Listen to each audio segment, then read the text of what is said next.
Hello YouTube, it is your boy B3, back with another kicking graphic novel review. Today we are reviewing Superman Batman, Volume 3.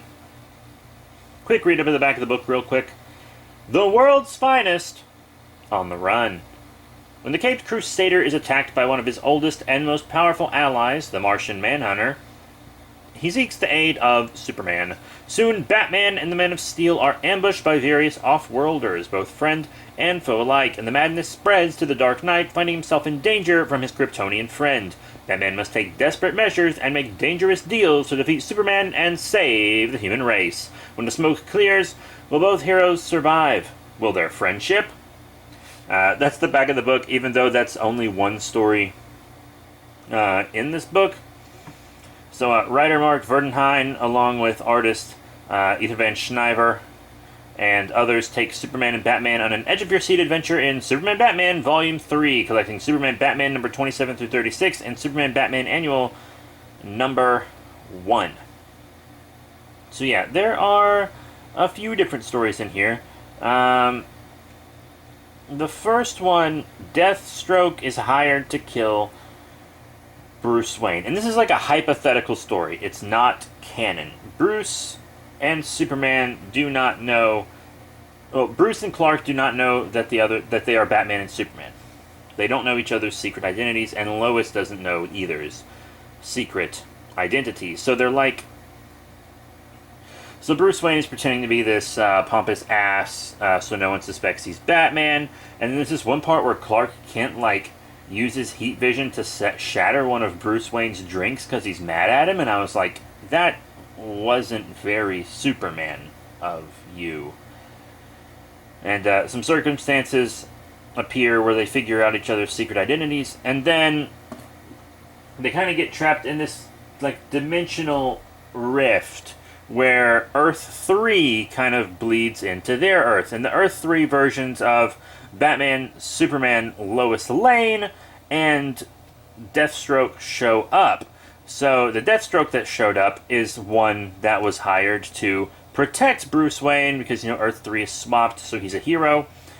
Or anti-hero. He's Deadpool. It's literally just Deadpool. It's the writers making the comment, hey, Deadpool is based on Deathstroke, so this is Deadpool. He's got the healing factor, he's got the quips, he's got the insanity, and every time he's about to say his name, he gets cut off. But it's Deadpool. You know? And then, of course, the evil Earth 3 Superman is Ultraman, the evil Earth 3 Batman is Owlman, and the evil Earth 3 Lois Lane is also the evil Earth 3 Wonder Woman, Superwoman. Yeah. Pretty cool. They all fight, you know, do their thing. Lots of comedic hijinks ensue. Eventually, they trick the Earth 3 counterparts back onto their own world, and we find out that the whole thing was Mr. Mixius Spitlick telling the story to a bizarro producer. Yeah, I didn't like it. I thought it was kind of stupid. The humor fell flat at every turn. I don't think there was one part of it that I actually found humorous.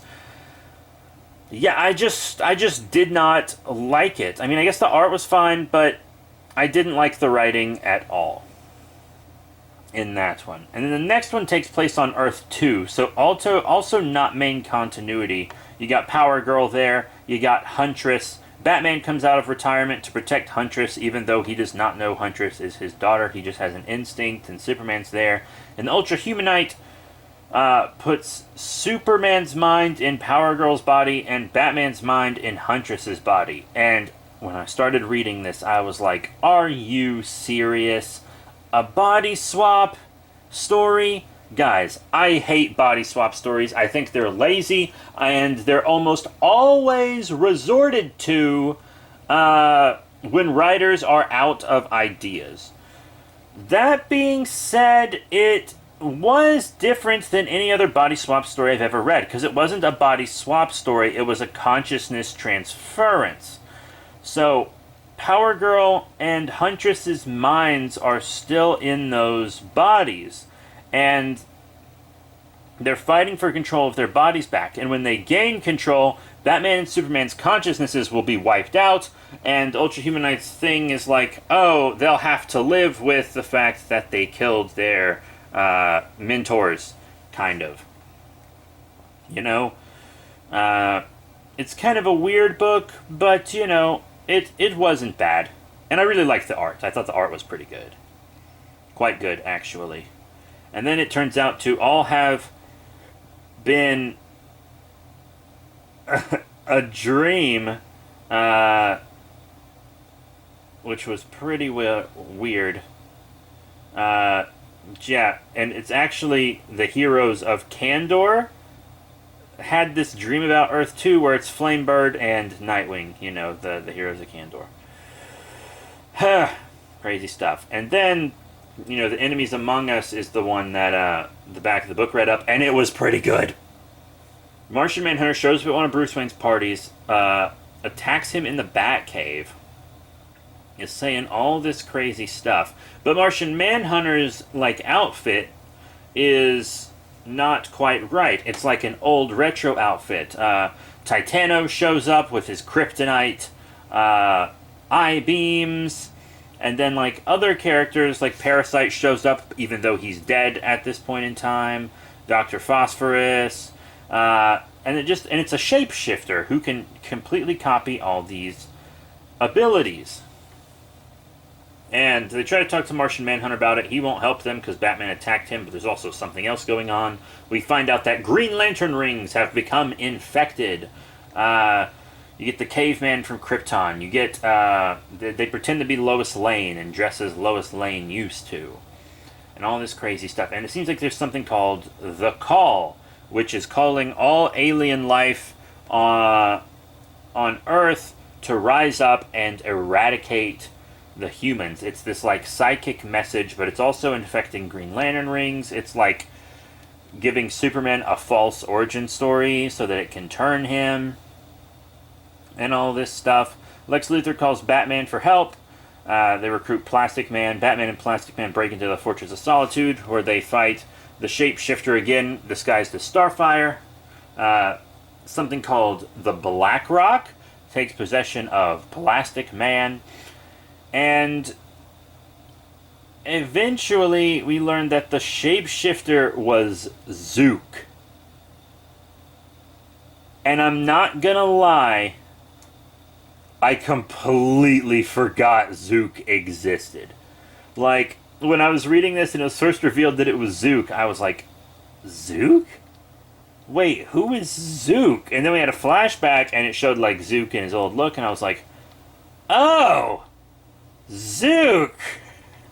I was like, holy crap, I haven't seen Zook in who knows how long, man? Frickin' Zook, dude. Insane. I can't... Zook, of all people. And it turns out this whole plot... well, first Batman has to fight Superman and Supergirl, and he fuses with the Dark Rock in order to survive. But luckily Superman is able to free him from its influence once he escapes the influence of The Call. It all worked out pretty well, even though Jimmy Olsen is then possessed, because the Black Rock starts possessing the entire planet. We find out Despero is manipulating a race of psychic aliens to destroy the Earth like that, but then Superman and Batman are able to prove that humanity is deep down good and has the potential for greatness, so the aliens leave the Earth alone, and Batman and Superman's relationship is better off for it. Then we have a story with the Metal Men. Like, Metallo gets hacked, and he busts into Wayne Tech. And when he does, he of course gets captured by Batman, who brings Superman in to help. The Metal Men, who are out of funding and about to be homeless with along with their creator, become hired by Wayne Tech. Lucius Fox hires them. Bruce Wayne thinks it's a bad idea. Lucius Fox hires them to defend Wayne Tech against superpowered threats. And it kind of works out for a bit, but they're easily hacked by Brainiac, the BBEG of this story, who hacks the Metalman and steals one of the prototype of the OMAC from Infinite Crisis, one that was a full robot and not like a nanotech cyborg. Brainiac puts himself in the OMAC body, and everyone's like really confused. They're like, Brainiac, your tech is way more advanced than this OMAC. Why do you need it? And it turns out Brainiac wants the OMAC body so that he can make like the OMAC virus take over the human race, and then when all the human race are OMACs, he'll just have control of them. And I'm like, you know what? That's not the worst plan. He even turns someone into an OMAC. Pretty wild stuff. They fight, you know, and things by the end go back to normal. So that is it for Batman... No, not Batman, Superman. Sorry. Superman Batman, Volume 3. And what are my final thoughts on that? It's not a bad book. I didn't like the first story where they fight their Earth 3 selves. I thought it was very stupid. The next story with like kind of the body swapping, at first I was like, ugh, but then as I read it I was like, this isn't bad. And then the rest of the stories were pretty good. A very enjoyable book, and I do recommend it. I will read Volume 4 at some point. It's got Darkseid on the cover, so you know it'll be good. But that is really it for today. The art was different for each story.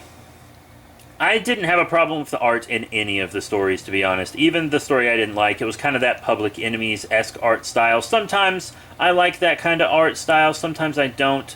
The characters can often be way too ballooned for me, like so unrealistically buff that you look at them and it's like gross, you know? Like it was in Superman, Emperor, Joker, which we did review a little while ago. So that's it. Thank you all once again for your support. Just remember to rate, comment, subscribe. Check out all the cool links in the description below. We got our Patreon down there, as well as our link tree that can take you to all of our other links. And I'm not sure what I'll review next time, but I will see you then.